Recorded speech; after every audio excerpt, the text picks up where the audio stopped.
तो ये जो हमने फर्स्ट और सेकंड पार्ट में न्यूमेरिकल करे थे सीपीयू शेड्यूलिंग के, तो उनका रिवीजन करने वाले हैं। सब में पहला जो हमारा एल्गोरिथम है वो क्या है, FCFS, first come first serve. जो पहले आएगा उसे पहले सीपीयू मिल जाएगा। तो इस वाले में हम अराइवल टाइम के अकॉर्डिंग सॉल्व करते हैं। तो जिसका भी पहले अराइवल टाइम हो आ जाएगा, जिसका भी जो भी प्रोसेस पहले आ जाएगी उसको हम सीपीयू दे देंगे। और ये जो होता है ना, ये हमारा नॉन प्रीएम्प्टिव होता है। एक बार अगर प्रोसेस को सीपीयू मिल गया ना, उसके बाद हम सीपीयू से उस प्रोसेस को बाहर नहीं निकाल सकते जब तक कि वो पूरा कंप्लीट ना हो जाए। तो अराइवल टाइम के अकॉर्डिंग इसको सॉल्व करेंगे। जो भी पहले आ जाएगा प्रोसेस इनमें, उसे पहले सीपीयू मिल जाएगा, जो बाद में आएगा उसे बाद में मिलेगा। तो उसी तरीके से सॉल्व करते हैं। सब में पहले हम गैंट चार्ट पर देखते हैं जीरो पर कौन सी प्रोसेस आ चुकी है। इस टाइम जीरो पर कौन सी प्रोसेस आ चुकी है, P1 आ चुकी है। तो जीरो पर हमने क्या आ गई, हमारी P1 आ गई। और इसको कितने टाइम के लिए एग्जीक्यूट करना है, 8 टाइम के लिए। तो जीरो पर हमारे पास कौन सी प्रोसेस आ चुकी है, P1 आ चुकी है। और इसको कितने टाइम के लिए एग्जीक्यूट करना है, 8 टाइम के लिए, क्योंकि इसका बस टाइम दे रखा है 8। तो ये वाली जो प्रोसेस है ना, पूरी की पूरी एग्जीक्यूट होगी, क्योंकि ना इसका जो ये वाला जो हमारा एल्गोरिथम है FCFS जो है ना, वो नॉन प्रीएम्प्टिव है। अगर एक बार प्रोसेस सीपीयू को मिल गई ना, फिर उसके बाद ना वो पूरी प्रोसेस एग्जीक्यूट होगी, उससे पहले वो बाहर नहीं निकलेगी। एक टाइम के लिए एग्जीक्यूट करा, एक टाइम में ना कितनी हमारे पास प्रोसेस आ चुकी है, सारी आ चुकी है। क्योंकि इसका 1 पे आनी थी, ये 2 पे आनी थी, ये 3 पर आनी थी। तो ये तीनों की तीनों प्रोसेस आ चुकी है। जिसका अराइवल टाइम पहले होगा उसको पहले एग्जीक्यूट कर दिया जाएगा। तो इन सब में से सब में कम अराइवल टाइम जो पहला आई है, इन सब में से कौन सी पहला आई है, तो इन तीनों में से सब में पहले P2 आई है। क्योंकि इसका ना जो अराइवल टाइम है ना P2 का, वो 1 है। इन सब में ना सब में कम अराइवल टाइम जो क्या है, P2 का ही है। तो जो P2 है ना, वो कब अराइव हुई है, 1 टाइम पर, P3 2 टाइम पर, P4 3 टाइम पर। तो इन सब में पहले अराइव कौन सी हुई है, P2 हुई है। तो P2 को कितने टाइम के लिए एग्जीक्यूट करना, 4 टाइम के लिए। तो 8 + 4 कितना हो गया हमारा, यहाँ पर 12 हो गया। फिर उसके बाद कौन सी प्रोसेस अराइव हुई है, P3। तो P3 का कितना टाइम हमें एग्जीक्यूट करना है, 9 टाइम। तो 12 + 9 कितना हो गया हमारा, यहाँ पर हो गया 21।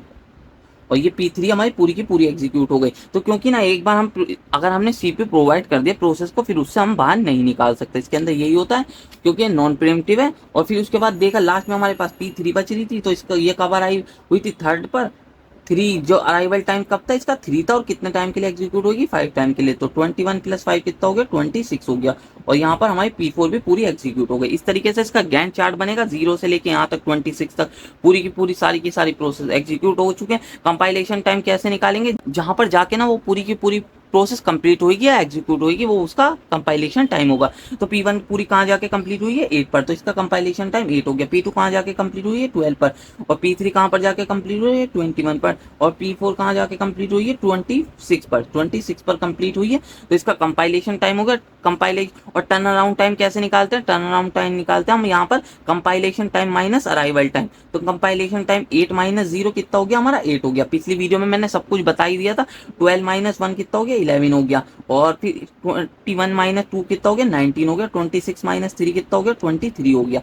और फिर उसके बाद वेटिंग टाइम कैसे निकालते हैं, टर्न अराउंड टाइम माइनस बस टाइम। तो टर्न अराउंड टाइम माइनस बस टाइम कितना हो गया, वेटिंग टाइम 0। 11 - 4 कितना हो गया, 7। 19 - 9 कितना हो गया, 10। 23 - 5 कितना हो गया यहाँ पर, 18। और रिस्पॉन्स टाइम कैसे निकालते हैं, पहली बार जिस भी प्रोसेस को सीपीयू मिला वो माइनस हमारा जो अराइवल टाइम है उसको माइनस करके हम रिस्पॉन्स टाइम निकाल देते हैं। यहाँ पर पहली बार P1 को सीपीयू कब मिला था, 0 पर। 0 माइनस अराइवल टाइम 0, ये हो गया 0। फिर P2 को कब मिला था, 8 पर। 8 - 1 कितना हो गया, 7। और P3 को कब मिला था पहली बार सीपीयू, 12 पर। 12 - 2 कितना हो गया, 10। और P4 को कब मिला था पहली बार सीपीयू, 21 पर। 21 - 3 कितना हो गया, 18। तो इस तरीके से निकाल देंगे। एवरेज वेटिंग टाइम निकालने का वही तरीका है। Average waiting time equal to जितना भी वेटिंग टाइम है इन सबको प्लस कर देंगे, और नंबर ऑफ प्रोसेस जितनी भी प्रोसेस है उससे डिवाइड कर देंगे। और एवरेज टर्न अराउंड टाइम भी ऐसे निकालेंगे हम, यहाँ पर जितना भी टर्न अराउंड टाइम है ना उन सबको प्लस कर देंगे, +23। और जितनी भी नंबर ऑफ प्रोसेस है उससे डिवाइड कर देंगे। ये सब मैंने पिछली वीडियो में बता ही दिया था, इस तरीके से करेंगे। इस वाली जो FCFS इसके अंदर अराइवल टाइम के अकॉर्डिंग सॉल्व करना पड़ता है। जो भी प्रोसेस पहले आई हो ना, उसे पहले सीपीयू प्रोवाइड कर दिया जाता है। एक बार अगर हमने किसी भी प्रोसेस को सीपीयू दे दिया तो उसे बाहर नहीं निकाल सकते, क्योंकि ये क्या है, हमारा नॉन प्रीएम्प्टिव है। तो कंपाइलेशन टाइम मैंने बता ही दिया कैसे निकालेंगे, अराइवल टाइम भी बता दिया, वेटिंग टाइम भी बता दिया, रिस्पॉन्स टाइम भी बता दिया। इस तरीके से सॉल्व करना है FCFS को। अब SGF प्रीएम्प्टिव देखते हैं। ये किस किस नाम से आ सकता है, SGF प्रीएम्प्टिव के नाम से आ सकता है, shortest time time first primitive के नाम से आ सकता है, या SRTF के नाम से आ सकता है, शॉर्टेस्ट रिमेनिंग टाइम फर्स्ट इस नाम से भी आ सकता है। ये वाला जो न्यूमेरिकल ये जो है ना बहुत टाइप से आ सकता है, किसी भी तरीके से पूछ सकता है, तो याद रखना इस टाइप से कह सकता है वो। फिर इसके अंदर भी हमारा जो इसके अंदर होता है ना, इसके अंदर बस टाइम के अकॉर्डिंग सॉल्व करना होता है, जिसका भी कम बस टाइम होता है ना उसे पहले CPU मिल जाता है। तो बस टाइम तो हम जब देखेंगे ना जब ना हमारे पास बहुत सारी प्रोसेस आ जाएंगी, पहले तो हमें अराइव देखना कि किस टाइम पे पहली प्रोसेस मिल चुकी है, जीरो पर कौन सी प्रोसेस मिल चुकी है। अगर हम शुरुआत में बस टाइम पर सॉल्व करने लगे तो CPU हमारा 0 से लेकर आगे तक तो खाली रहेगा। इस वजह से इसके अंदर ना पहले जो हम करते हैं ना, पहले तो देखेंगे ना अराइव किस टाइम पे हुई है पहली प्रोसेस। तो गैंट चार्ट इसका ऐसे बनाएंगे हम यहाँ पर। तो हमारा HGF जो है ना ये प्रिमिटिव है, ये वाला जो है हमारा शॉर्टेस्ट रिमेनिंग टाइम फर्स्ट, ये प्रिमिटिव है। तो इसके अंदर हम एक बार प्रोसेस दे भी दी ना CPU को तो हम बाहर निकाल सकते हैं। तो मैंने पिछली वीडियो में बताया था हमें एक एक करके ही बढ़ाएंगे, टाइम को एक एक करके ही बढ़ाएंगे, जिससे अगर हमारे पास कम बस टाइम वाली प्रोसेस आगे आती भी है ना तो हम उस वाली जो प्रोसेस है उसे बाहर निकाल सकें, वरना गड़बड़ होने के चांसेस बहुत ज्यादा रहते हैं। तो देखते हैं सब में पहले हमारे पास 0 पर कौन सी प्रोसेस आई, पहले तो अराइवल टाइम के अकॉर्डिंग ही देखेंगे। 0 पर कौन सी प्रोसेस आई हमारे पास आ गए P1 को हमने एग्जीक्यूट करा 1 टाइम के लिए एग्जीक्यूट करा। 1 पे देखा हमारे पास कोई प्रोसेस आ चुकी है, हाँ P2 आ चुकी है, और इस टाइम इसका बस टाइम कितना रहा है, इस टाइम इसका बस टाइम बचा है 7, और P2 का इस टाइम बस टाइम कितना है 4। तो कौन सी P2 को हम डाल देंगे CPU में। P2 का जो बस टाइम है ना इस टाइम वो P1 के बस टाइम से कम है, तो इसलिए P2 को CPU मिल जाएगा और P1 को हम बाहर निकाल देंगे। तो P2 को हम CPU दे दिया और इसको भी 1 टाइम के लिए बढ़ाएंगे, क्योंकि ताकि कोई भी गड़बड़ी ना हो। फिर हमने देखा 2 पे कोई प्रोसेस आ चुकी है, हाँ आ चुकी है, उसका बस टाइम 9 है, और इस टाइम P2 का बस टाइम कितना रह रहा है हमारा 3 रह रहा है। तो देखते हैं इनमें से किसका बस टाइम कम है, इनमें से बस टाइम P2 का कम है। तो P2 को एक और टाइम हम आगे एग्जीक्यूट करा देंगे। P2 पहुंच गया यहाँ पर 3 पर। अब 3 पर देखा हमारे पास कोई प्रोसेस आ चुकी है, हाँ आ चुकी है, P4 आ चुके हैं, और इसका बस टाइम कितना है 5 है, और इस टाइम P2 का बस टाइम कितना रह रहा है 2 रह रहा है। तो इन दोनों में से किसका बस टाइम कम है, P2 का कम है। तो P2 को एक और टाइम एग्जीक्यूट करा देंगे, यहाँ पर 4 तक पहुंच गई। 4 पर हमारे पास कोई प्रोसेस आई नहीं, तो फिर आगे इस टाइम P4 पर पहुंचने पर इसका बस टाइम 1 रह रहा था, तो आगे एक और टाइम के लिए एग्जीक्यूट करा दिया हमने इसको P2 को, और ये पूरी जाके यहाँ पर 5 तक कंप्लीट हो गई। 5 पे कोई भी प्रोसेस नहीं आई। अब हमारे पास कितनी प्रोसेस रह रही, P1 भी रह रही, P3 भी रह रही, P4 भी रह रही। इन तीनों में से किसका बस टाइम कम है, इन तीनों में से P4 का बस टाइम कम है। तो P4 को पूरा का पूरा एग्जीक्यूट करा देंगे, क्योंकि हमारे पास तो आगे कोई भी और प्रोसेस आ रही नहीं थी। जितना भी इसका बस टाइम है उसके अकॉर्डिंग इसको पूरा का पूरा करा देंगे हम। P4 को कितना टाइम और करवाना था हमें, 5 टाइम एग्जीक्यूट कराना था, तो यहाँ पर 10 तक ये पहुंच गई। क्योंकि अगर हमारे पास और प्रोसेस रहती, जैसे P जो हमारी ये थी P4 के बाद और प्रोसेस होती, फिर हम 1 टाइम बढ़ा के देख लेते। अब तो हमें पता है आगे कोई प्रोसेस आनी नहीं। अगर P4 के आगे भी और प्रोसेस होती तो हम 1 बढ़ा के देखते। अब तो हमें पता है आगे कोई प्रोसेस आनी ही नहीं है, तो अब गड़बड़ी होने के चांसेस बहुत ज्यादा कम है। हम जब ना 1 करके जब बढ़ाते हैं, जब गड़बड़ी होने के चांसेस ज्यादा रहते हैं, जब ज्यादा प्रोसेस होती है तो गड़बड़ होने के चांसेस ज्यादा रहते हैं। अब तो हमें पता है आगे कोई भी प्रोसेस आनी थी, तो अब तो हम डायरेक्ट इसको बस टाइम के अकॉर्डिंग सॉल्व कर देंगे। तो इसका बस टाइम इस टाइम क्या बचा, 0 बचा 10 पर पहुंचने के बाद। अब कितने प्रोसेस रह रही है हमारे पास, P3 रह रही है और P1 रह रही है। इन दोनों में से बस टाइम किसका कम है, P1 का। P1 का 7 रह रहा था, तो 7 को इसको P1 को पूरा 7 टाइम एग्जीक्यूट करा देंगे। 17 पर पहुंच गए। और फिर उसके बाद हमारे पास क्या है, फिर हमारे पास लास्ट प्रोसेस कौन सी रह रही है, अब हमारे पास रह रही है P3 का कितने टाइम एग्जीक्यूशन कराना है, 9 टाइम। और अब लास्ट में हम P3 को भी एग्जीक्यूट करा देंगे, 9 टाइम एग्जीक्यूट करा देंगे। तो 9 टाइम एग्जीक्यूट करा देंगे तो हम कहाँ पर पहुंच गए, 26 पर। 0 से लेकर 26 पर हमारी सारी प्रोसेस एग्जीक्यूट हो चुकी है। तो इस टाइप से सॉल्व करना होता है। तो यहाँ पर मैंने बाद में इसलिए डायरेक्ट कर दिया, क्योंकि आगे तो कोई प्रोसेस आनी नहीं, तो 1 बढ़ाने का क्या फायदा। तो हमें तो पता ही चल गया था किसका बस टाइम कम है, किसका बस टाइम ज्यादा है इसके बाद P2 के बाद। तो इसलिए मैंने डायरेक्ट कर दिया। अगर आगे और भी प्रोसेस होती तो यहाँ पर मैं 1 टाइम ही बढ़ाता, ताकि न्यूमेरिकल में कुछ भी गड़बड़ी ना हो। फिर बाद में इस टाइप का गैंट चार्ट बनाने के बाद आप डायरेक्ट गैंट चार्ट बना सकते हैं। फिर वही वाला जो हमें बनाना था, P1 कहाँ से गए 0 पर 1 तक गए, P2 फिर हम कहाँ से गए 1 से लेके 5 तक हम P2 पे गए। P4 पर हम कहाँ से गए, कहाँ तक गए 10 तक गए। और फिर P1 तक हम कहाँ तक गए, 10 से 17 तक गए। और फिर P3 पर हम कहाँ से कहाँ तक गए, 26 पर गए। तो इस तरीके से बाद में आप ये वाला गैंट चार्ट बना सकते हैं। शुरुआत में एक एक करके ही सॉल्व करना, और फिर बाद में जब हमारे पास कोई भी प्रोसेस नहीं बची तो डायरेक्ट कर दिया, क्योंकि गड़बड़ होने के चांसेस आगे है ही नहीं, क्योंकि हमें तो पता चल गया कि किसका बस टाइम कम है, किसका बस टाइम ज्यादा है। तो इस वजह से हमने इसको डायरेक्ट इस तरीके से सॉल्व कर दिया। तो इस तरीके से इसका गैंट चार्ट बनेगा। तो अब देखते हैं कंपाइलेशन टाइम कैसे निकालते हैं। जहां पर भी जाके वो प्रोसेस पूरी कंप्लीट हुई है, जहां पर भी जाके वो प्रोसेस पूरी एग्जीक्यूट हुई है, वहां पर वो ही उसका कंपाइलेशन टाइम होता है। तो P1 का पूरा कंपाइलेशन टाइम कहाँ है 17। तो क्योंकि ये P1 जो 17 पर जाके ही पूरी एग्जीक्यूट हुई है, P2 कहाँ जाके पूरी एग्जीक्यूट हुई है 5 पर जाके, और हमारी P3 कहाँ जाके एग्जीक्यूट हुई है 26 पर, और P1 का, और फिर हमारी लास्ट P4 कहाँ जाके एग्जीक्यूट हुई है 10 पर।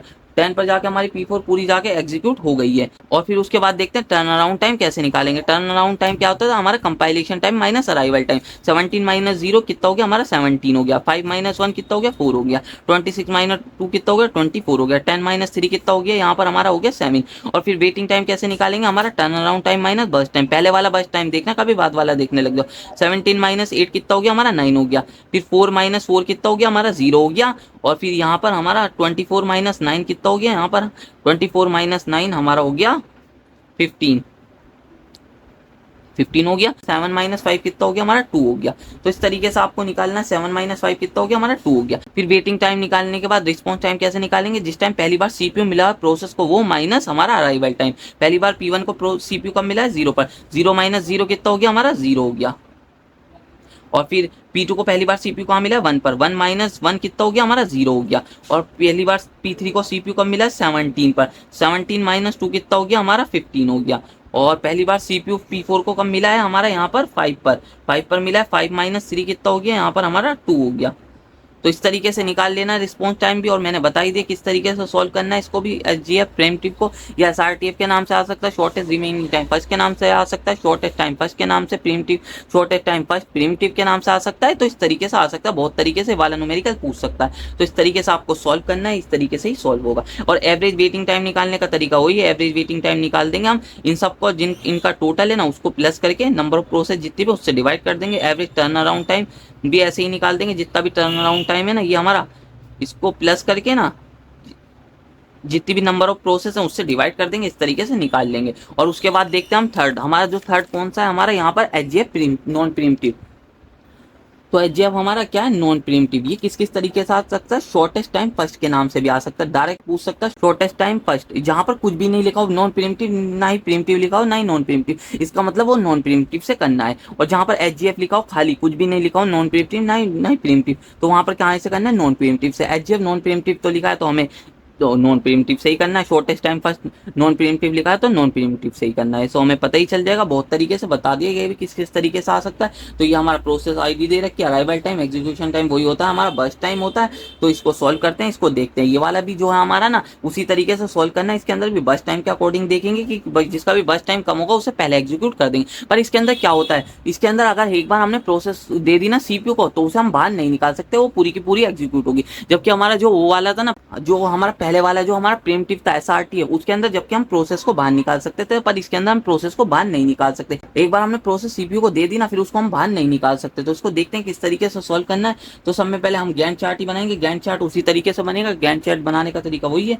तो यहाँ पर हम पहले देखते हैं 0 पर, पहले तो हमें अराइवल टाइम के अकॉर्डिंग ही देखना होगा, बस टाइम के अकॉर्डिंग नहीं देखेंगे, क्योंकि ना फिर अगर हम बस टाइम के अकॉर्डिंग शुरुआत में देखने लगे तो हमारा सीपीयू का यूटिलाइजेशन सही तरीके से नहीं होगा। पहले तो हम 0 पर देखेंगे कौन सी प्रोसेस आ चुकी है, 0 पर हमारे पास कौन सी प्रोसेस आ चुकी है, ए प्रोसेस आ चुकी है, और एग्जीक्यूट कितने टाइम तक होगी 4 तक। तो इसके अंदर तो हम डायरेक्ट कर सकते हैं, क्योंकि ना ये हमारा क्या है नॉन प्रीमिटिव है।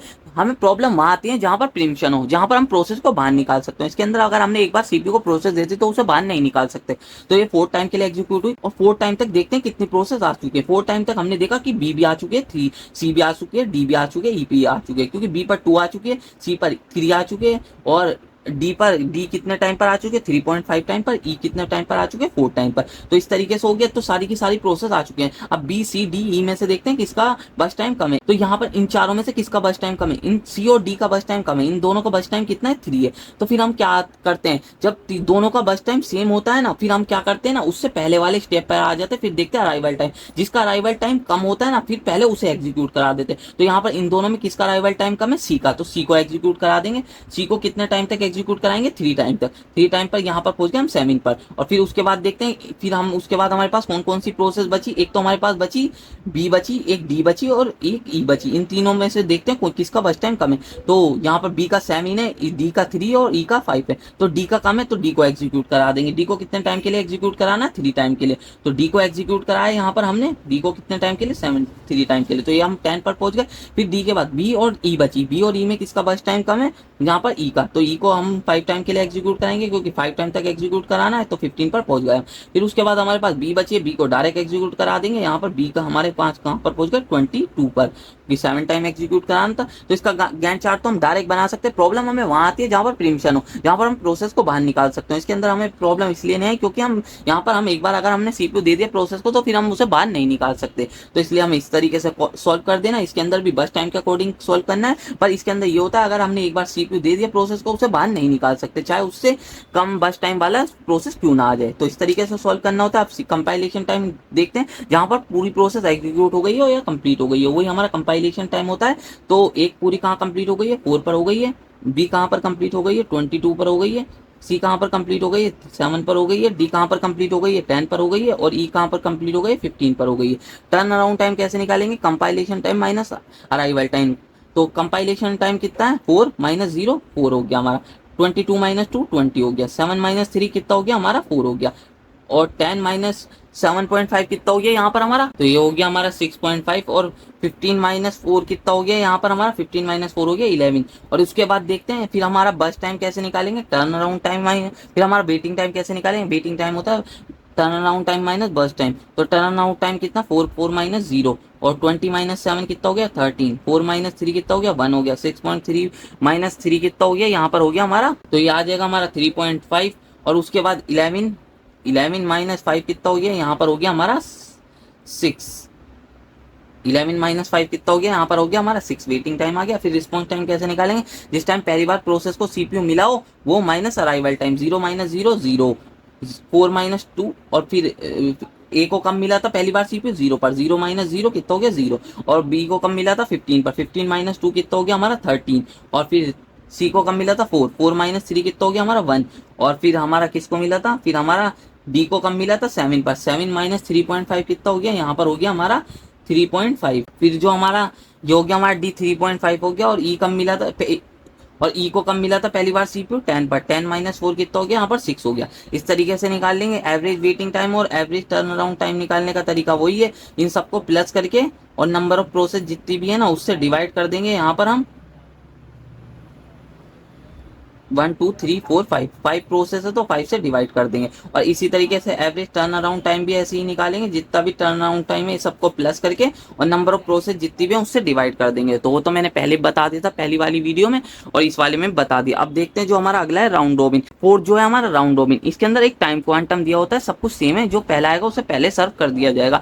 और इसके अंदर ना प्रीमियम एडिड होता है, तो इसके अंदर जितना भी टाइम क्वांटम है ना उतने टाइम तक ही प्रोसेस को एग्जीक्यूट कराते हैं। इसके अंदर 2 क्यू को हम मेंटेन करके चलेंगे। तो राउंड रॉबिन जो हमारा एल्गोरिथम है ना उसके अंदर हम 2 क्यू को साथ में चलाते हैं, एक रनिंग क्यू और एक रेडी क्यू। रेडी क्यू को हम चलाते हैं ताकि ना जो हमारे प्रोसेस है ना सबको ना टाइम क्वांटम सेम असाइन कर दिया जाए और हमारी ना कोई भी प्रोसेस में गड़बड़ी ना हो। वैसे तो हमारा जो रनिंग क्यू है वही मेन क्यू होता है, और रेडी क्यू अगर आप नहीं बनाएंगे तो इस न्यूमेरिकल में गड़बड़ होने के चांसेस बहुत ज्यादा रहते हैं, तो उसको बनाना पड़ेगा। तो इसके अंदर भी अराइवल टाइम के अकॉर्डिंग करेंगे, और पर इसके अंदर बस टाइम क्वांटम जो 3 दे रखा उस टाइम तक ही एग्जीक्यूट करना होता है। जितना टाइम क्वांटम दिया है ना उस टाइम तक ही प्रोसेस को एग्जीक्यूट करते हैं। तो 3 टाइम क्वांटम दे रखा है तो 3 टाइम के लिए प्रोसेस को एग्जीक्यूट करेंगे। गैंट चार्ट बनाते हैं। तो 0 पर हमारे पास कौन सी प्रोसेस आ गई, 0 पर हमारे पास आ गई यहाँ पर पी, तो 1 जॉब आ गई, 1 आ गई।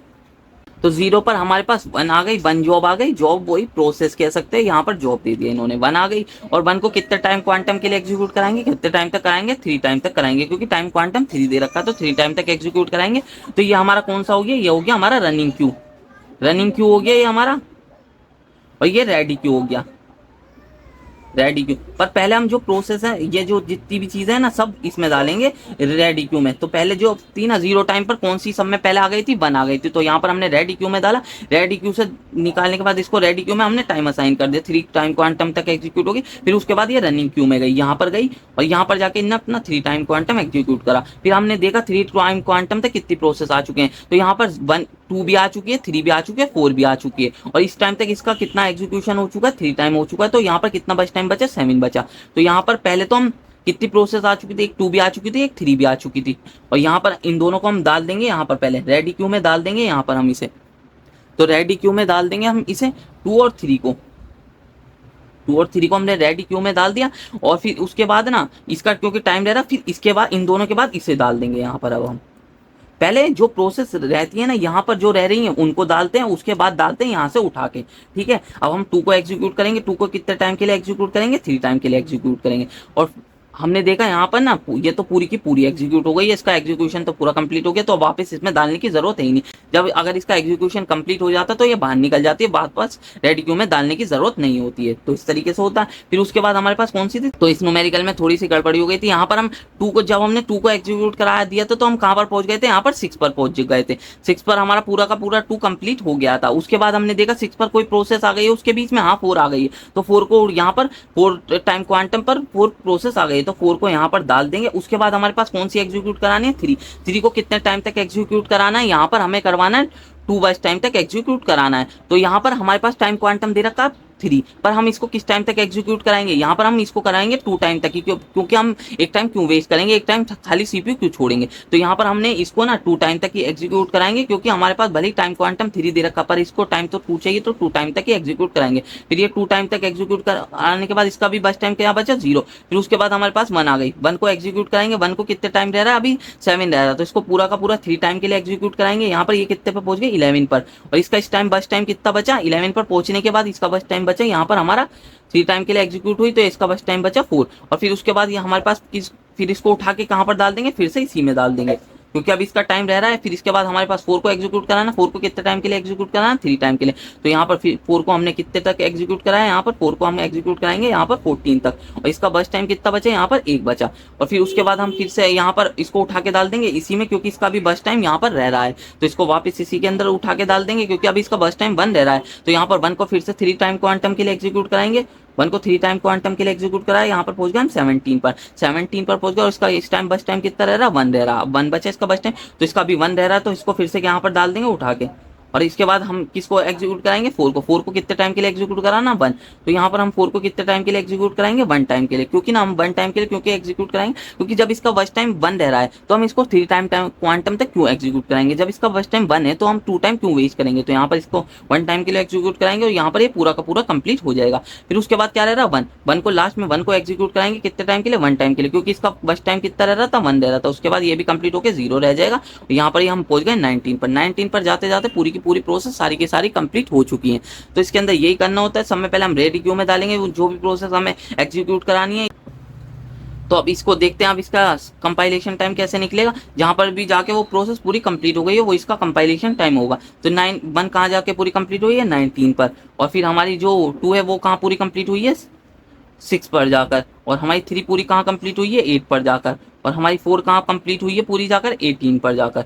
तो यहाँ पर यही इनका कंपाइलेशन टाइम होगा, जहाँ पर भी जाकर वो प्रोसेस पूरी कंप्लीट होगी वो उसका कंपाइलेशन टाइम होगा। यहाँ पर टर्न अराउंड टाइम देखते हैं, टर्न अराउंड टाइम कैसे निकालेंगे, compilation time minus arrival time. 19 minus 0 19 हो गया, 6 माइनस 1 5 हो गया, 8 माइनस 3 कितना हो गया, 5 हो गया, 18 माइनस 4 कितना हो गया, यहाँ पर 14 हो गया। वेटिंग टाइम कैसे निकलेगा, टर्न अराउंड टाइम माइनस बस टाइम, पहले वाला बस टाइम देखा बाद में वाला नहीं देखना। 19 माइनस 10 कितना हो गया हमारा, 9 हो गया। 5 माइनस 3 कितना हो गया हमारा, 2 हो गया। 5 माइनस 2 कितना हो गया हमारा, 3 हो गया। 14 माइनस 4 कितना हो गया हमारा, 10 हो गया। रिस्पॉन्स टाइम कैसे निकालेंगे, पहली बार जब सीपीयू मिला प्रोसेस को माइनस अराइवल टाइम, पहली बार प्रोसेस 1 को सीपीयू कब मिला था, 0 पर, 0 माइनस 0 0 हो गया। 2 को कहाँ पर मिला था, 3 पर, 3 माइनस 1 कितना हो गया, 2 हो गया। और 3 को कहाँ मिला था, 6 पर, 6 माइनस 3 कितना हो गया हमारा, 3 हो गया। 4 को कहाँ पर मिला था, 11 पर, 11 माइनस 4 कितना हो गया यहाँ पर, 7 हो गया। इस तरीके से निकल जाएगा। वेटिंग टाइम निकालने का तरीका वही है, पूरे का सब वेटिंग टाइम का टोटल करके जितनी भी प्रोसेस है, नंबर ऑफ प्रोसेस उससे डिवाइड कर देंगे। ऐसी टर्न अराउंड टाइम का एवरेज टर्न अराउंड टाइम का सारे जितना भी टर्न अराउंड टाइम है उसे टोटल करके नंबर ऑफ प्रोसेस जितनी भी उससे डिवाइड कर देंगे। तो इस तरीके से निकालेंगे। तो यहाँ पर भी इसी तरीके से इनका गैंट चार्ट भी बना लेंगे। तो इस तरीके से आपको इसको सॉल्व करना पड़ेगा, ठीक है। तो ये जो हमारा प्रिमिटिव प्रायोरिटी शेड्यूलिंग है, फिर इसके अंदर क्या किस तरीके से सॉल्व करते हैं, इसके अंदर प्रायोरिटी की मदद से सॉल्व करते हैं। इसके अंदर आपको लिखे दिया होगा कि हायर प्रायोरिटी वाली प्रायोरिटी हाई है या लोअर नंबर वाली प्रायोरिटी हाई है। तो इसमें दे रखा है larger priority number has higher priority. तो इसके अंदर जिसका लार्जर नंबर होगा उसकी हायर प्रायोरिटी है। तो इसके अंदर लिख के दिया होगा लार्जर वालों की हायर प्रायोरिटी है, लोअर वालों की हायर प्रायोरिटी है। तो इसको पढ़ लेना अच्छी तरीके से, प्रायोरिटी के अकॉर्डिंग सॉल्व करना है। तो हमारे पास प्रिमिटिव प्रायोरिटी शेड्यूलिंग में ना हम ना प्रोसेस को बाहर निकाल सकते हैं। प्रिमिटिव में यही तो होता है, हम एक बार अगर हमने सीपीयू दे भी दिया तो उस प्रोसेस को हम बाहर निकाल सकते हैं। तो इसके अंदर अगर हमारे पास हायर प्रायोरिटी वाली जो प्रोसेस है वो आ जाती है तो उसको पुरानी वाली प्रोसेस को हम निकाल देते हैं सीपीयू से। तो इसको सॉल्व करते हैं। इसको भी गैंट चार्ट, इसको भी हमको 1 1 करके ही बढ़ाना है, क्योंकि ना इसके अंदर हमारा प्रिमिटिव है, प्रिमिटिव में गड़बड़ होने के चांसेस रहते हैं अगर हम 1 1 करके नहीं बढ़ाएंगे। तो इसको देखते हैं। तो सबसे पहले हम 0 पर ही देखेंगे। पहले तो हमें 0 पर ही देखना पड़ेगा, 0 पर कौन सी प्रोसेस आ चुकी है। 0 पर हमारे पास कौन सी प्रोसेस आ चुकी है, यहाँ पर आ चुकी है ए। तो ए को हमने 1 टाइम के लिए एग्जीक्यूट करा, बाद में हम वो वाला गैंट चार्ट बना सकते हैं दूसरा वाला। जो अब बनना तो अगर आप डायरेक्ट करेंगे वो वाले तरीके से तो वहां पर गड़बड़ होने के चांसेस रहेंगे, इसलिए पहले एक एक करके ही बढ़ाना। तो यहाँ पर 1 पर देखा हमारे पास कोई प्रोसेस आई है, नहीं आई, और इस टाइम इसका बस टाइम कितना रह रहा है, यहाँ पर रह रहा है 4। तो यहाँ पर इसका बस टाइम 4 रह रहा है। और फिर हमने इसको ए को फिर 1 टाइम के लिए एग्जीक्यूट करा दिया, हम पहुंच गए 2 पर। तो अब हमने देखा 2 पर कोई प्रोसेस आ चुकी है, हाँ हमारे पास 2 प्रोसेस आ चुकी है, और इसका इस टाइम बस टाइम है 3। तो 2 पर हमारे पास कितनी प्रोसेस आ चुकी है, एक तो बी भी आ चुकी है, सी भी आ चुकी है। और इनमें से देखते हैं, अब इन तीनों में से देखते हैं किसकी प्रायोरिटी ज्यादा है। तो इन तीनों में से देखते हैं किसकी प्रायोरिटी ज्यादा है। इन तीनों में से जो है ना हायर नंबर वालों की हायर प्रायोरिटी होगी। तो इन तीनों में से किसकी प्रायोरिटी ज्यादा है, यहाँ पर हमारे पास 6 की प्रायोरिटी ज्यादा है। यहाँ पर इसका मतलब 6 हमारी सी, तो सी की प्रायोरिटी ज्यादा है, तो सी को एग्जीक्यूट करेंगे। यहाँ पर अब हम सी को किस टाइम तक एग्जीक्यूट करेंगे, अब हम सी को भी 1 टाइम के लिए बढ़ा देते हैं। यहाँ पर 3 पर देखा हमने कोई प्रोसेस आई है, नहीं आई, और उसकी टाइम बस टाइम कितना रह रहा है, इस टाइम इसका बस टाइम कितना रह रहा है, 1 रह रहा है। और फिर उसके बाद हमने देखा यहाँ पर, फिर उसके बाद देखा हमने यहाँ पर कोई प्रोसेस आई है 3 पर, नहीं आई है, तो इसका बस टाइम इस टाइम कितना रह रहा है, 1 रह रहा है। उसके बाद देखा हमने 4 तक इसको चला दिया। फिर यहाँ पर हम सी से हम 4 टाइम पर पहुंच गए थे। 4 पर देखा हमने कोई हमारे पास कोई भी और प्रोसेस आई है, हाँ हमारे पास 4 आई है, एक प्रोसेस आ गई है। पर हमारे पास ये वाली तो सी तो हमारे पास पहले ही प्रोसेस कंप्लीट भी हो चुकी थी, वैसे भी इसकी हायर प्रायोरिटी थी इन सब में, और वैसे पूरी कंप्लीट हो चुकी है। अब हम इन तीनों में से देखते हैं ए बी सी, इन तीनों में से किसकी हायर प्रायोरिटी। तो इन तीनों में से जो हमारी ए प्रोसेस है उसकी हायर प्रायोरिटी है, क्योंकि इसका जो नंबर है ना हाई है, तो इसकी हायर प्रायोरिटी, तो ए को पूरा का पूरा एग्जीक्यूट करा देंगे अब तो, क्योंकि हमें पता है इसकी प्रायोरिटी आ रही है इन तीनों में से, तो इसको तो हम पूरा का पूरा एग्जीक्यूट करा सकते हैं। इसका बस टाइम कितना रह रहा था 3, तो यहाँ पर हम 7 तक इसको पूरा का पूरा एग्जीक्यूट करा देंगे, क्योंकि 4 + 3 कितना होता है, 7 होता है। फिर उसके बाद हमारे पास कितनी प्रोसेस बची, हमारे पास बी बची और एक बची हमारे पास डी बची। तो इन दोनों में से किसकी हायर प्रायोरिटी, हायर नंबर वाले की हायर प्रायोरिटी होगी। तो यहाँ पर डी की हायर प्रायोरिटी है, तो डी को हम पूरा का पूरा एग्जीक्यूट करा देंगे। डी को कितने टाइम के लिए एग्जीक्यूट कराना है, यहाँ पर हमारा डी जो है हमारा कितने टाइम के लिए एग्जीक्यूट कराना है, 4 टाइम के लिए। तो डी को पूरा का पूरा 4 टाइम के लिए एग्जीक्यूट करा देंगे यहाँ पर।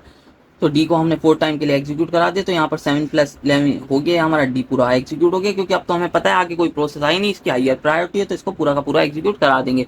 और उसके बाद हमारे पास लास्ट प्रोसेस जो रह रही है वो हमारे पास क्या रह रही है, बी रह रही है। बी का जो प्रायोरिटी है 2 है, और ये तो लास्ट ही रह रही है, तो इसके बाद तो कोई प्रोसेस आनी नहीं, तो इसको भी हम पूरा का पूरा 4 टाइम के लिए एग्जीक्यूट करा देंगे। तो यहाँ पर बी भी हमारी 15 तक पूरी की पूरी एग्जीक्यूट हो गई। इस तरीके से इसका गैंट चार्ट बना लेना, बाद में उस टाइप का जो मैंने बताया तो उस टाइप का बना सकते हैं, पर शुरुआत में 1 1 करके बढ़ाना। यहाँ पर हमें, यहाँ पर मैंने डायरेक्ट क्यों कर दिया, क्योंकि आगे हमें पता था कोई भी प्रोसेस ऐसी है आनी नहीं जिसका हायर प्रायोरिटी हो। अगर और प्रोसेस होती तो फिर मैं आगे आगे एक एक करके ही बढ़ाता। यहाँ पर हमें पता था कोई भी आगे प्रोसेस आनी नहीं, तो एक ही इन सब में हायर प्रायोरिटी, तो उसका पूरा बस टाइम के अकॉर्डिंग एग्जीक्यूट करा दे। फिर डी की हायर प्रायोरिटी थी, फिर डी को एग्जीक्यूट करा दे। फिर बी की बी लास्ट प्रोसेस थी, तो बी को पूरा का पूरा एग्जीक्यूट करा दिया। फिर कंपाइलेशन टाइम, और फिर इसका गैंट चार्ट आप ऐसे बना सकते हो, ए सी ए डी बी। तो इसका गैंट चार्ट आप बाद में ऐसे बना सकते हो।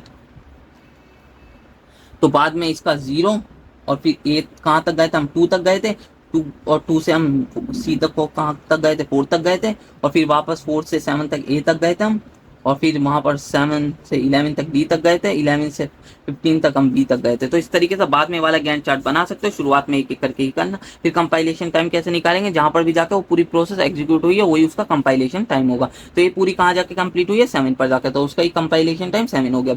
बी कहाँ पर पूरी जाके कंप्लीट हुई है, 15 पर, 15 कंपाइलेशन टाइम हो गया। सी पूरी कहाँ जाके एग्जीक्यूट हुई है, 4 पर, 4 इसका कंपाइलेशन टाइम हो गया। डी पूरी कहाँ जाके कंप्लीट हुई है, 11 पर, तो 11 इसका पूरा कंपाइलेशन टाइम हो गया। टर्न अराउंड टाइम कैसे निकालेंगे, compilation time minus arrival time. Compilation time कितना है हमारा, 7 - 0 7 हो गया, 15 - 2 13 हो गया, 14 - 2 के 4 - 2 कितना हो गया, 2 हो गया, 11 - 4 कितना हो गया, यहाँ पर 7 हो गया। और फिर यहाँ पर हमारा टर्न अराउंड टाइम के बाद वेटिंग टाइम कैसे निकालेंगे, वेटिंग टाइम कैसे निकालते हैं, टर्न अराउंड टाइम माइनस बस टाइम, पहले वाला बस टाइम देखना बाद वाला नहीं। तो 7 - 5 कितना हो गया, यहाँ पर हमारा हो गया 7 - 4 2, और 13 - 4 कितना हो गया, 9 हो गया, 2 - 2 कितना हो गया, 0 हो गया, 7 - 4 कितना हो गया, 3 हो गया। और फिर रिस्पॉन्स टाइम कैसे निकालेंगे, जहां पर भी प्रोसेस को पहली बार सीपीयू मिला वो माइनस अराइवल टाइम। तो पहली बार प्रोसेस को सीपीयू कहां पर मिला था, 0 पर, ए को जो कहां पर मिला था, 0 पर, 0 - 0 कितना हो गया, 0। और पहली बार सी को बी को हमारा सीपीयू कहाँ मिला था, 11 पर, 11 - 2 कितना हो गया, यहाँ पर 9 हो गया। और पहली बार सी को कहाँ पर मिला था, हमारा प्रोसेसर 2 पर, 2 - 2 कितना हो गया, 0 हो गया। और पहली बार सीपीयू डी को कहाँ पर मिला था, यहाँ पर हमारा 4 पर, और फिर 7 माइनस 4 कितना हो गया, 3 हो गया। तो इस तरीके से आप निकाल लेंगे, इस तरीके से सॉल्व करना है। इस तरीके से निकालने का तरीका, वेटिंग टाइम भी बता दिया मैंने किस तरीके से निकलेगा, और रिस्पॉन्स टाइम भी, और टर्न अराउंड टाइम भी, और कंपाइलेशन टाइम भी मैंने बता ही दिया आपको किस तरीके से निकलेगा यहाँ पर। तो वही है, वेटिंग टाइम हमारा निकलेगा turn around time minus burst time. पहले वाला बर्स्ट टाइम देखना, बाद वाला नहीं देखना है। तो इस तरीके से आप निकाल लेंगे, इस तरीके से सॉल्व होगा। अब नॉन प्रीएम्प्टिव देखते हैं। नॉन प्रीएम्प्टिव में ये होता है कि अगर हमने एक बार सीपीयू दे दिया प्रोसेस को, सीपीयू दे दिया प्रोसेस को, तो फिर उस प्रोसेस को हम बाहर नहीं निकाल सकते। तो इसमें भी क्या दे रखा है, larger priority number has higher priority. तो किस तरीके से सॉल्व करना है, सब में पहले आपको गैंट चार्ट बना लेना। इसके अंदर तो हमें एक करके बढ़ाने की जरूरत नहीं है, क्योंकि ये नॉन प्रीएम्प्टिव है। नॉन प्रीएम्प्टिव में हम सीपीयू से प्रोसेस को बाहर नहीं निकाल सकते, वहां पर गड़बड़ी होने के चांसेस ज्यादा रहते हैं जहां पर हम प्रोसेस को सीपीयू से बाहर निकाल सकते हैं, जबकि नॉन प्रीएम्प्टिव में हम सीपीयू को प्रोसेस से बाहर नहीं निकाल सकते। तो समय पहले हमारी प्रोसेस ए आ गई 0 पर, तो 0 से कहाँ तक पूरा टाइम कितना एग्जीक्यूट कराना है, इसे 5 टाइम तक एग्जीक्यूट कराना। तो इसे पूरा का पूरा 5 टाइम तक एग्जीक्यूट करा लेंगे। पी जो हमारी ए प्रोसेस थी, फिर हमने देखा इतने में कितनी प्रोसेस आ चुकी है, हमारे पास कितनी प्रोसेस आ चुकी है, इतने में हमारे पास सारी की सारी प्रोसेस आ चुकी है। इन तीनों प्रोसेस में देखते हैं इनमें से किसकी हायर प्रायोरिटी है। तो इनमें से जिसकी हायर नंबर होगा उसकी हायर प्रायोरिटी होगी। तो सी की हायर प्रायोरिटी है, क्योंकि इसका हायर नंबर है 6 दे रखा है। तो यहाँ पर ए हमारी पूरी कंप्लीट हो चुकी थी, बी सी डी बची है। इनमें से हायर प्रायोरिटी किसकी है, सी की, क्योंकि इसका हायर नंबर है। तो सी को पूरा एग्जीक्यूट कराएंगे। सी को कितने टाइम के लिए एग्जीक्यूट कराना, 2 टाइम के लिए। तो 7 तक पहुंच गए हम यहाँ पर, क्योंकि कितना बस टाइम दे रखा है इसका 2। तो सी को पूरा एग्जीक्यूट करा दिया। बी और डी दे रखे हैं, बी और डी में से किसकी हायर प्रायोरिटी है यहाँ पर, तो जिसका हायर नंबर है उसकी हायर प्रायोरिटी है। यहाँ पर 3 की हायर प्रायोरिटी है, तो 3 को पूरा एग्जीक्यूट कराएंगे। 3 को कितने टाइम के लिए एग्जीक्यूट कराना, यहाँ पर 4 टाइम के लिए। तो हमारा कितना हो गया, डी हमारा एग्जीक्यूट हो गया। और डी के बाद हमारी लास्ट प्रोसेस कौन सी रह रही है, बी रह रही है। और बी का बस टाइम कितना रह रहा है, 4। तो यहाँ पर बी को हमने 15 तक पूरा एग्जीक्यूट कराया। इस तरीके से हो जाएगा। इसका गैंट चार्ट तो हम डायरेक्ट बना लेंगे, क्योंकि ना इसके अंदर क्यों गड़बड़ी होने के चांसेस नहीं है, क्योंकि इसके अंदर ना हमारा नॉन प्रीएम्प्शन है। तो नॉन प्रीएम्प्शन में ना, तो हम ना बाहर नहीं निकाल सकते प्रोसेस को। जहां पर भी नॉन प्रीएम्प्टिव होता है ना, वहां पर हम प्रोसेस को बाहर नहीं निकाल सकते सीपीयू से। तो ये इस तरीके से सॉल्व हो जाएगी। कंपाइलेशन टाइम वही है। तो यहाँ पर हमारा कंपाइलेशन टाइम कैसे निकलेगा, जहां पर भी जाके हमारी प्रोसेस पूरी कंप्लीट हुई है ना, वही उसका कंपाइलेशन टाइम होगा। ए हमारी पूरी जाके कहाँ कंप्लीट हुई है, 5 पर। बी कहाँ जाके कंप्लीट हुई है, 15 पर। सी कहाँ जाके कंप्लीट हुई है हमारी, 7 पर। और डी कहाँ पर जाके हमारी कंप्लीट हुई है, 11 पर। तो ये इसका क्या हो गया, हमारा कंपाइलेशन टाइम हो गया। और फिर टर्न अराउंड टाइम कैसे निकालेंगे, compilation time minus arrival time. तो 5 माइनस 0 कितना हो गया, 5 हो गया। 15 माइनस 2 कितना हो गया, 13 हो गया। 7 माइनस 2 कितना हो गया, यहाँ पर हमारा हो गया 5 हो गया। और 11 माइनस 4 कितना हो गया, यहाँ पर हो गया हमारा 7। और बस टाइम कैसे निकालेंगे, टर्न अराउंड टाइम माइनस बस वो वेटिंग टाइम है ये हमारा। वेटिंग टाइम कैसे निकालेंगे, वेटिंग टाइम निकालेंगे हम यहाँ पर टर्न अराउंड टाइम माइनस बस टाइम। 5 माइनस 5 कितना हो गया, 0 हो गया। 13 माइनस 4 कितना हो गया, 9 हो गया। 5 माइनस 2 कितना हो गया, 3 हो गया। 7 माइनस 4 कितना हो गया, यहाँ पर 3 हो गया। और फिर रेस्पॉन्स टाइम कैसे निकालेंगे, पहली बार जब सीपीयू मिला वो प्रोसेस को, वो माइनस अराइवल टाइम। 0 माइनस 0 0 हो गया। और बी को कब मिला था, 11 माइनस 2 9 हो गया। सी को कब मिला था, 5 पर। 5 माइनस 2 3 हो गया। और डी को कब मिला था, 7 माइनस 4 कितना हो गया हमारा, यहाँ पर 7 माइनस डी को मिला था 7 माइनस 4 3 हो गया। तो इस तरीके से निकाल लेंगे, इस तरीके से निकलेगा हमारा जो रिस्पॉन्स टाइम है। और एवरेज वेटिंग टाइम निकालने का तरीका वही है, जितनी भी प्रोसेस है उन सबको प्लस करके नंबर ऑफ प्रोसेस जितनी भी उससे डिवाइड करेंगे। एवरेज टर्न अराउंड टाइम का भी ऐसी है, सब टर्न अराउंड टाइम को प्लस करके और जितनी भी नंबर ऑफ प्रोसेस है उससे डिवाइड कर देंगे। इस तरीके से निकाल लेंगे। यही तरीका निकालने का। यहाँ पर लिखा हुआ दिया होगा आपको, a larger priority number has higher priority. तो इस तरीके से दिया होगा, या यहाँ पर लिखा हुआ भी हो सकता है, lower priority number has lower priority. इस तरीके से भी लिखा हो सकता है। तो दोनों में से देख लेना। यहाँ पर इस तरीके से भी हो सकता है, lower priority number has lower priority. तो किसी भी तरीके से दे सकता है। हायर प्रायोरिटी भी दे सकता है हायर नंबर की, या लोअर नंबर की हायर प्रायोरिटी दे सकता है। दोनों में से किसी भी तरीके से दे सकता है। तो ध्यान रखना है किस तरीके से सॉल्व करना है। तो मैंने सारे के सारे आपको न्यूमेरिकल बता दिए, रिवीजन करवा दिया किस तरीके से सॉल्व होंगे। तो मैंने बता ही दिया किस तरीके से सॉल्व होंगे, इस तरीके से सॉल्व करने का। अब देखते हैं हमारा बैंकर्स एल्गोरिथम, देखते हैं बैंकर्स एल्गोरिथम कैसे सॉल्व होगा।